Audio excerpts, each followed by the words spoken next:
सरिता 24 रेसिपीजमध्ये पुन्हा एकदा आपलं स्वागत आहे। आणि आज मी बनवणार आहे आयुर्वेदिक शॅम्पू। आणि यासाठी मी घेतलेले आहे लोखंडाची कढई, यामध्ये घातलेले आहे कढीपत्त्याची पाने आणि त्यानंतर मी घालत आहे 1-2 वाटी होईल एवढं किंवा 1.5 वाटी होईल एवढं पाणी।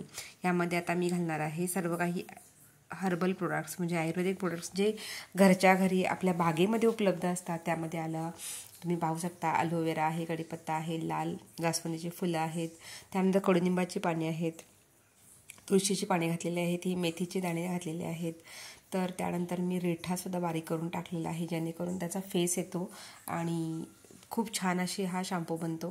तर ह्याला मंद आचेवर तुम्हाला उकळी आणायला ठेवायची आहे। साधारण 5 ते 10 मिनिट उकळी केल्यानंतर ह्याचा कलरसुद्धा बदलतो, तुम्ही पाहू शकता।